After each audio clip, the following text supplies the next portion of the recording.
Welcome to Rebecca Sounds Reveille. I am delighted this show to have the guest that I do. She is an incredible woman who is a proud Army veteran. Woo-hoo! Wake up! We've got a lot to talk about today on this show. Not only is she a proud Army veteran, she's an author. She has a degree in psychology from Akron, and she found something very interesting out while she was attending college. And during that time, this thing that she found out has just been an amazing transformation. She's going to be able to share that with you. I don't want to take from under her sails there, because this is one that she needs to have you recognize directly from her.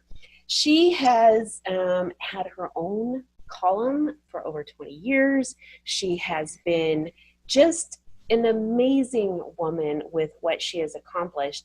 Not only has she been able to accomplish a lot through her writing, The Truth Will Set You Free, but she has been in Faith Writers, The Right Side of Me Productions, The Blessed Room, Real Life Faith Magazine, and a number of other things. She has a message, though, that is of utmost importance for us to share with you today, because it's really applicable to so many different people. One of the things that we'll be talking about is PTSD, post-traumatic stress disorder, directly how that affects our soldiers. But, you know, it doesn't just stop with soldiers or law enforcement or emergency room personnel or fire. This can be something that transcends into a lot of people's homes and environments from a number of different sources.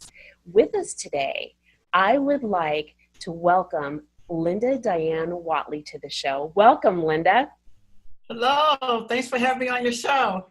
I am so excited about what you have to share.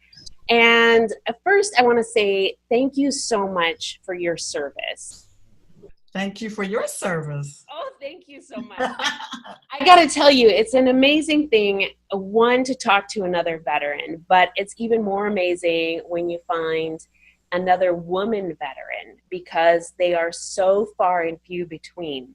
So I'm so enthusiastic about everything that you have done. But I've got to tell you, not only am I amazed at your service, I am amazed at what you found when you were going to the university.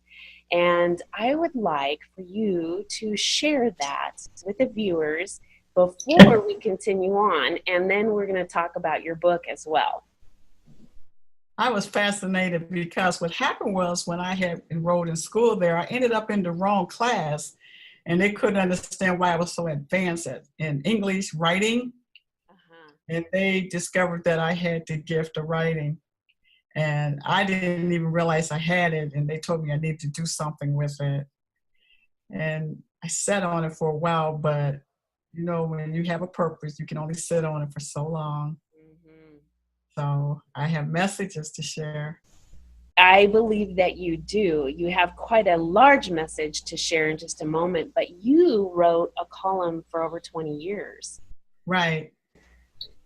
That is absolutely tremendous, because the dedication to that is unreal. I did a column for about 7 years, and you have really got to stay on top of what you write, because you can't be repetitive. You want to get certain messages out there at certain times, but 20 years is a long time.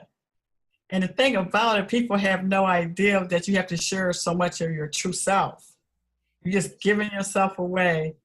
You know, every week I had to have a column and it had to be from the heart, you know, because it just can't come from left field. You have to have it from your heart. Mm-hmm. And so I would just get it done. And then just to hear people's feedback just kept me going. So you started out finding out that you were an extremely talented and gifted writer. You went on to write a column. And is that how you ended up writing your book? Well, actually, my first experience with writing just blew me away. I didn't understand what was happening, Oh. because what happened to me before the books of today, I went through an experience where I read a book by Dr. Phil called Self Matters. Mm-hmm. Somebody told me I needed to read it because I was not my best self at the time. I was having some problems. Mm. And so when you read this book by Dr. Phil, you get to this questionnaire pages and you're answering these questions. I was like, oh, I don't need this. I don't need this, you know. But by the time I finished, you would not believe what happened to me. I thought I was going to lose my mind. Seriously.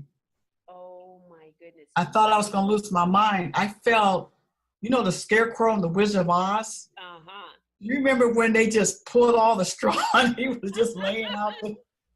That's how I felt on the inside. And it was like I was so fragmented. I was like, every day I was facing my daily responsibilities, but I thought I was having a nervous breakdown. Uh-huh. And so I had a night job. And so one day I was just sitting there, and all of a sudden, just the honest God truth, my fingers hit the keyboard. And I just started writing, characters start developing. And I was like, wow, the unseen to the physical, the reality of spirit to the physical. I created a trilogy. Oh my goodness. And I promise you, I had no clue what I was doing. It was like the spirit just moved through me, and it was dealing with molestation. Oh, and this must have been a very, very difficult topic. Because it was molestation. And it was personal. It was extremely personal, but what was blowing me away was the characters, the thought processing. And the thing about it, the more I wrote, the more I knew God was with me. And he had a message to the people, and he trusted me with this message. So that alone made me feel like I had purpose. But the strangest thing about that period of my life, this was 8 years ago. Okay. Okay. When you live all over the country and you're trying to get a book out, you have to trust people. Honest to God, I promise you, there were 3 Christian women that was in the publishing industry. All 3 of them stole my trilogy. You're kidding me. I didn't receive no royalties. 3 times I trusted them. 3 different ones, and they stole it.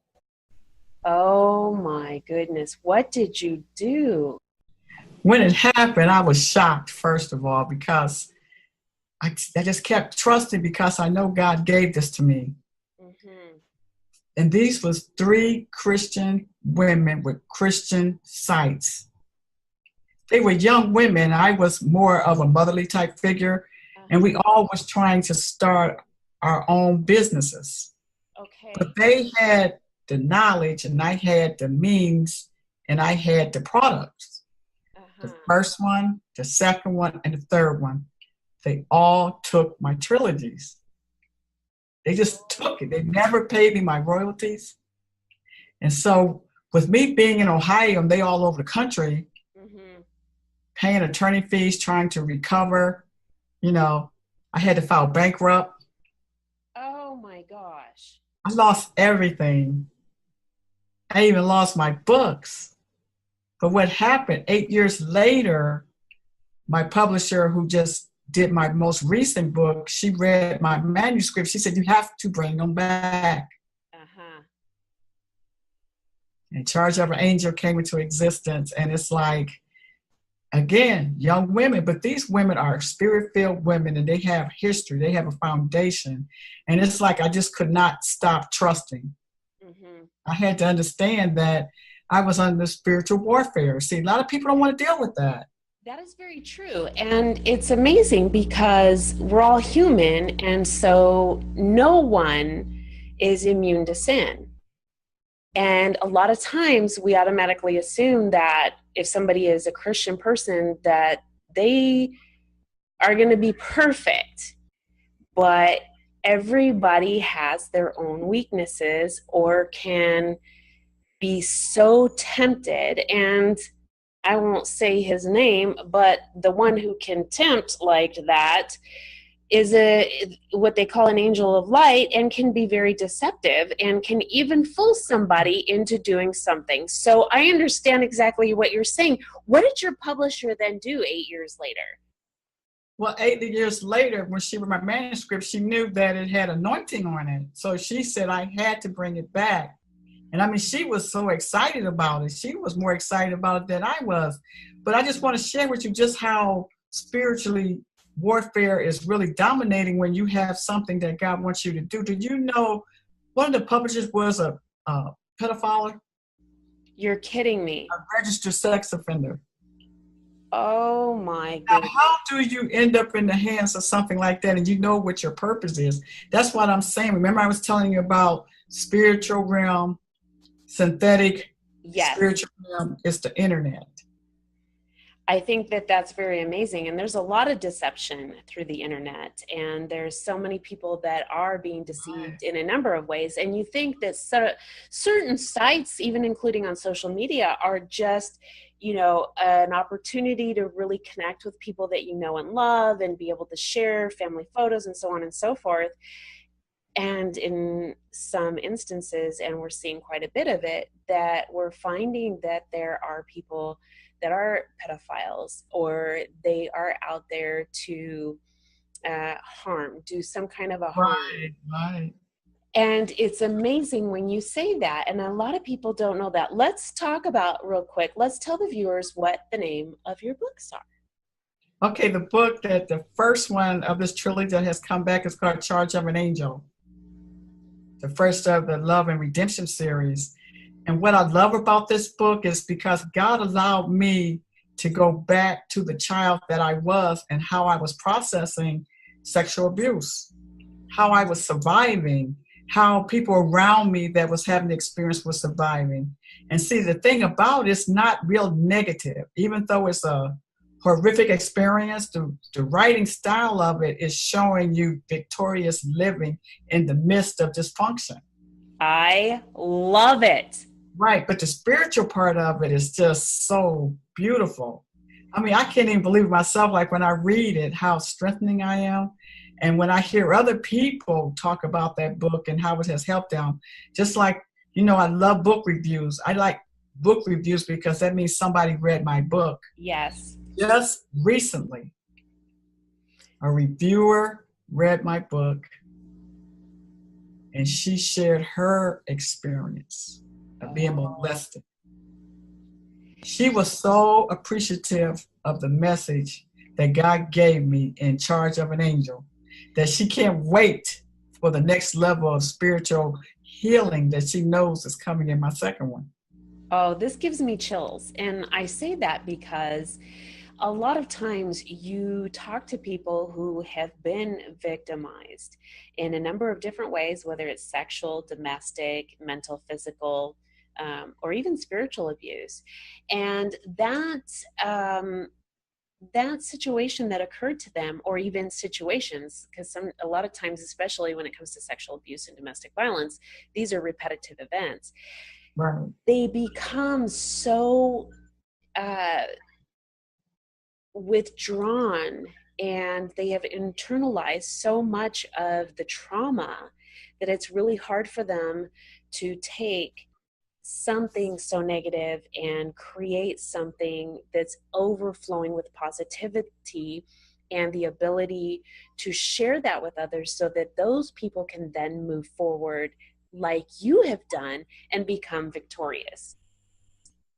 Right. And the thing about it is God showed me that it's a gift that he's given me to be able to interpret the feelings and the thought processing that was distorted by outside unjust causes. It's like what people don't understand is like before PTSD was even spoken of, children who has been molested or raped or abused are experiencing that.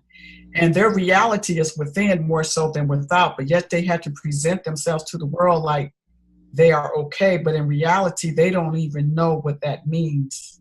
That's exactly right. And much like what you're saying, I have said that what happens in the home is their boot camp, because they don't know any different. So Right. they're being trained to do exactly what they see in the home, whether it's a response or whether it's something that they end up actually doing.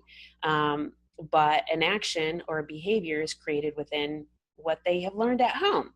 And so Right. they don't know what's normal. And then the question when they grow into older school age and they're at a position to be where they are able to understand things mentally, there's a lot of questions that come along with that. It's like, is that other person something weird in their home, or why isn't this happening?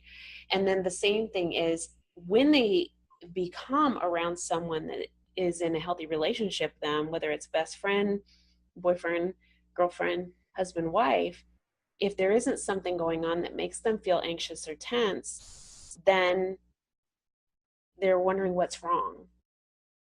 Well, see, the thing about it, once you have that experience, you can recognize it. Okay.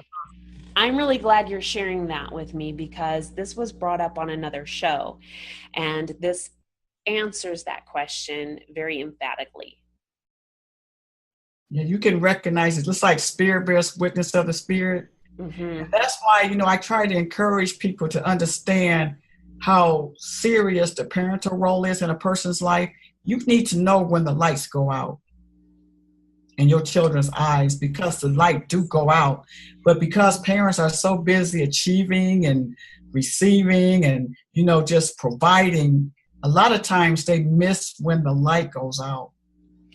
That's so important to be able to identify. And you're right. People are in this fast-paced society, and we have set parameters on where we are supposed to be by what society has dictated to us.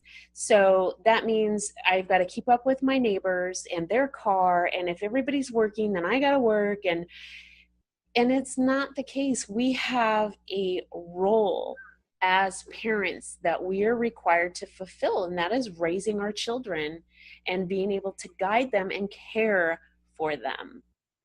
You have to be so conscious of them. You have to know them better than they know themselves, because that was one of the key elements I had with my children.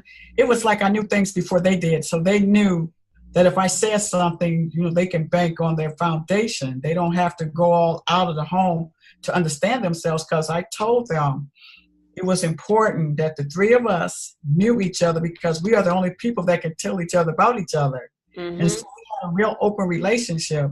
And it was like God blessed me to be in the home, to be observant of them when they are heading in directions that could be altered, that could be life-changing. See, this is what's happening in the household now, is things that could be altered to their benefit is missed. And so then all of a sudden they wake up one day wondering who this child is. You missed so many opportunities to correct something that was damaging. Mm-hmm. Just like my mom told me one day, she said, to this day, I really feel like Johnny molested Kevin, because when I came home, he was never the same. My brother was never the same. And she couldn't prove it, but she knew something happened to her son. Mm-hmm. But back then, you didn't use the term molested. You never questioned anybody when it comes to your child. You just let stuff just go. Right. Something that day happened to her son. And see, if you're too busy and you miss an opportunity to let them know that you realize something happened to them, then their trust levels are just, going down. It's like they're looking at you like, you don't even realize there's something wrong with me, Mom.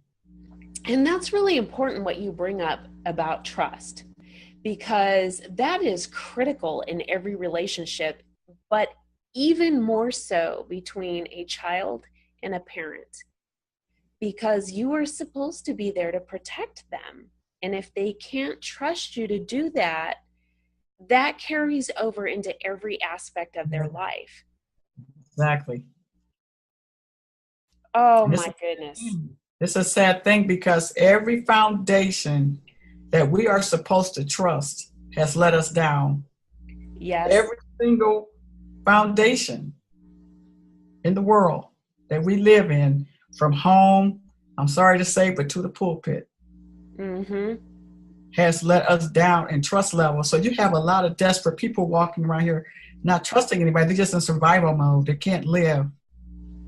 Yes, and they can't live their life to the fullest and fulfill the purpose as well, because there's always that you give this trust out, and even if the person never hurts you or never gives you any cause to distrust them, there's always that sort of like, when is the shoe going to drop kind of feeling. Exactly. I mean, if you can't trust your own mother, your own father, how do you comprehend trusting anybody else? Yes, I agree with you 100%. It's nearly impossible. So this all flowed from you and just hit the paper, and you are creating change for women and maybe even men who have been a victim. That's one area too, I think, Linda, people forget about is the men, because we automatically assume that it's just a female that these types of situations happen to, and it is not. No one is immune, male or female. Well, my mom recognized something had happened to my brother, but she didn't recognize something happened to me. Oh, interesting. Right. And that had to have been very hard to deal with as well. Right. She had no clue until I was an adult, actually. She didn't know until I was an adult. But he was a child, and we were still under one household during that time. She still didn't recognize something had happened right up under her roof. She didn't have no idea of it. And they say that the majority of cases, a lot of times, that the perpetrator is either a very close friend of the family or a family member. That's the sad part about the whole thing. It's always someone you're supposed to be able to relax around. And then once that's gone, you know, you're just like a walking time bomb. Very sensitive. So over time, did you begin to find healing through different venues, or do you think that your healing process began once you started writing and started sharing about the things that were going on? I would say mine came when God used me as a vessel to get a message out to people that he cared about. Because for so long, it wasn't really about me. It was just never really about me. The fact that I felt like I was helping other people, you know, that I was strengthened and encouraged. You know, like Ivana, she once said, you know, share your story in a very powerful way, and it will heal others and it will heal you. I have to agree with you. And I that think that is no joke of a reality. Yes, I agree with you 100%. And a lot of times we just stay withdrawn, but there is such healing in getting it out and then seeing something really good come from it. And you end up hearing stories, a lot of stories, from people who've had post-traumatic stress disorder and some significant trauma. And the stories where you see people with the different light in their eyes are the ones that have shared their story, and it has began to bless others, because you're right, there is healing. And let me ask you this though, because part of the healing process too, Linda, is the forgiving process. And is that something that you were able to do through your writing? You know, was that able to process within you, or did some of this happen at a different time? And you know, the interesting thing about forgiveness, as far as my experience, I never really comprehended that this was wrong to the point where I hated the person. I never came close to hating my father. It was just something about, I felt like he couldn't help it. Okay. That's the weirdest thing, because I asked him and he told me he didn't feel like there was anything wrong with that. He said if we was in a different part of the world, this type of relationship was acceptable. He said he just loved me that way and he has no regrets about it. You know, and I really love my father. I never really turned on my father about what he did. The thing that bothered me the most was I would never know who I would have been without it. Oh, this is very interesting. Right. I have no clue of who I would have been and what I may have done differently. Because like when you go into my second and third book, you'll see the choices that I made. And I question whether I would have made those choices if this had not happened to me. So that bothered me more than anything. And the reason why I really feel encouraged about my writing too is because people won't come out and say, well, God, where was you when all this was happening? Mm-hmm. You know, but everybody has that, but they're afraid to say, God, how did you let something like this happen to me? Mm-hmm. People feel like they're not supposed to be blatant with God about it. Right. And in this book, you'll see she's asking God about this along her journey. This is very interesting. And there's an answer that comes. Exactly. And so there's so much significance and importance to this. What are the names of your second and third book? The second book is called Our Love. The first book, you know, is Charge of an Angel. And the last book is Infallible Love. Oh, this is absolutely incredible. And this is going to be able to assist people with post-traumatic stress disorder, victims of sexual abuse, victims of any type of trauma, right. Really, because there's a huge message in the way we process and handle our responses to these things that have happened to us.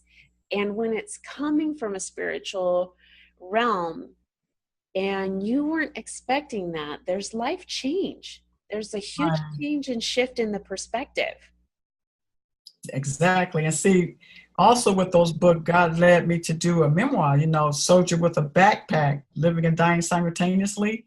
And that deals with PTSD from the sexual abuse to actual a war veteran. And so tell me a little bit about that, because you have to be knowledgeable to write something so powerful. So you have a story with that as well.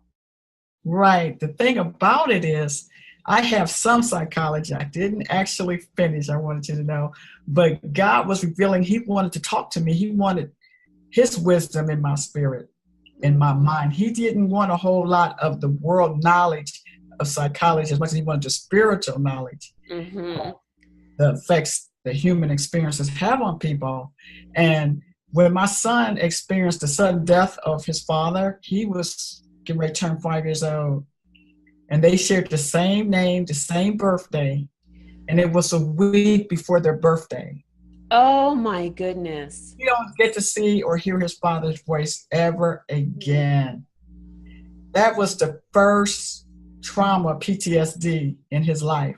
Oh my goodness. I saw when the light went out, like I was telling you about when you know your children. I saw when the light went out of his eyes. I saw the trauma take consumption of his soul. That is heart-wrenching. Done that to me. And so he had PTSD then, and then he did 2 terms in Iraq. The second term he come back, that was double PTSD.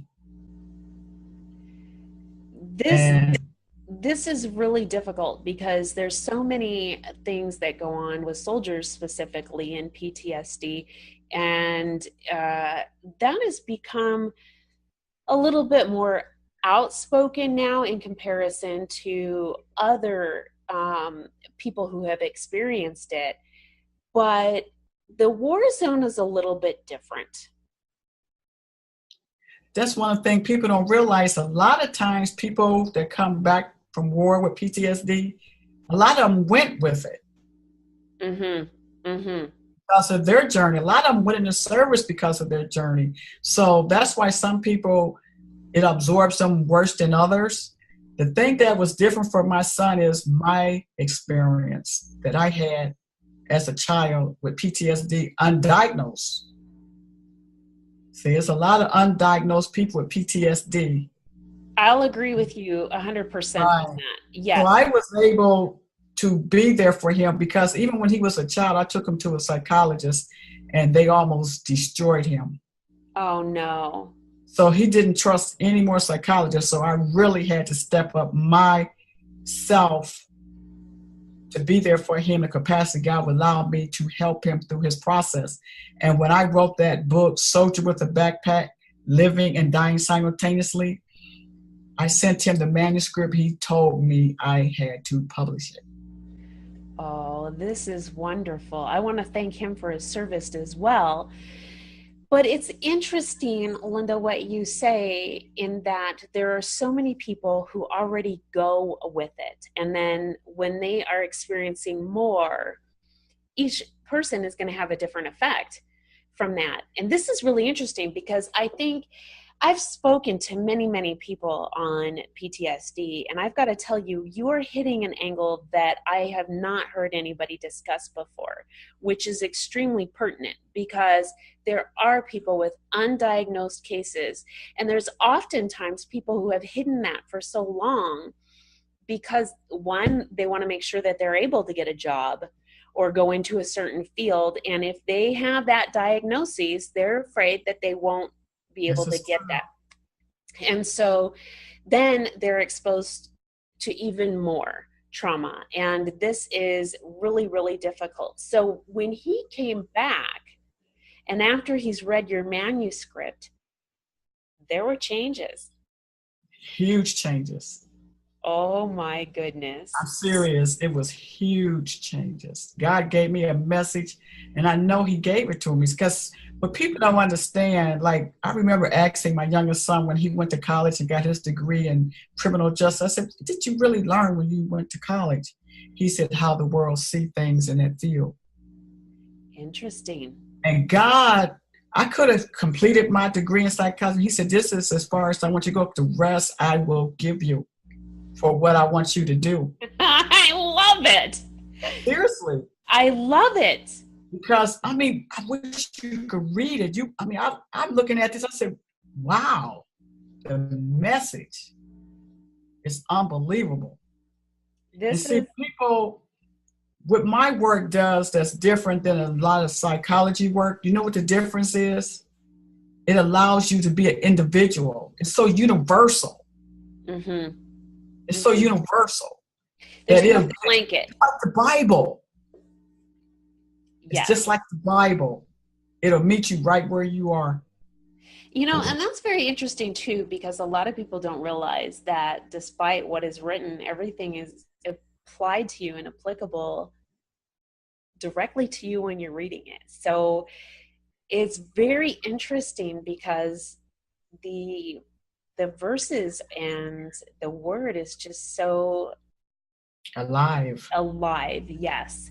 And like you said, it's not just a blanket, okay, everybody falls into this, or but we're all wired in such a way where when the message comes to us, we have understanding, and that is really amazing. So let me ask you a question. If the viewers want to get a hold of your trilogy and a copy of The Soldier's Backpack as well, where do they go?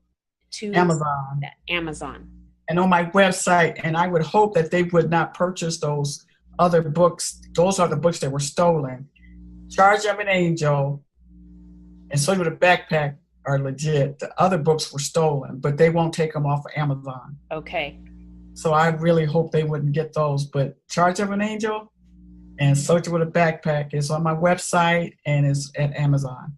And it's probably better to go directly to your website so that they know that they're getting authentic. Those books, right. Directly written by you, and the message that is going to come through will be much more in-depth and directed at them individually, because you have been given this gift to be able to share a message, and that's going to be much like the Bible, where it's going to be applicable to individuals. And so I've got to tell you, I am just super excited that you know so much about trauma, you know so much about healing, you know so much about the spiritual field, and you have a message that really is so pertinent to just about everyone, because I don't know of anybody who's never had some kind of trauma that has affected them. And like you said, there's so many cases that is undiagnosed PTSD, and there are so many cases of emotional trauma that people haven't actually taken an opportunity to go through certain stages of the healing process to be able to move forward. And even, I think, Linda, if they have, your message is going to come with this light bulb that will allow them to see their purpose in everything that they're doing and begin to help others. So I really want you to share your website out with the audience before we go. It's LindaDianeWattley.com. And also, it's not just my books there. There's interviews there. There's a lot of resources there that's dealing with PTSD, sexual abuse, domestic violence, encouragement. It's just a place to hang out at for a while. I love it. I love it. Thank you so much for being with us today. I am just ecstatic, like I said, to have you on the show. It was such an honor and a blessing, and I thank God for the opportunity, and I wish you well. Oh, thank you. And for those of you watching, I hope you were able to hear the message that Linda has in there, in that no matter what kind of experience that you have been exposed to, whether it's just an emotional trauma that maybe you haven't quite fully gotten the ability to let go of, or whether you're experiencing post-traumatic stress disorder, whether it's from a sexual trauma, domestic violence, or having gone overseas, or anything in between, there is a message for you for healing. And she is very knowledgeable, not only from personal experience, but from an educational and spiritual ability that is going to be able to assist you in looking at things from a new perspective and begin the healing process for yourself. Please take an opportunity to go to her website, LindaDianeWattley.com. And if you want more information, you can also see in the article that is attached and accompanied to this video that you will be able to get more information about her and where to go. We really encourage that you share this message with your friends, family, co-workers, and all over social media. And I want to thank you so much for being here and listening to something that may change your life or the life of someone you love. You've been watching Rebecca Sounds Reveille. Thank you.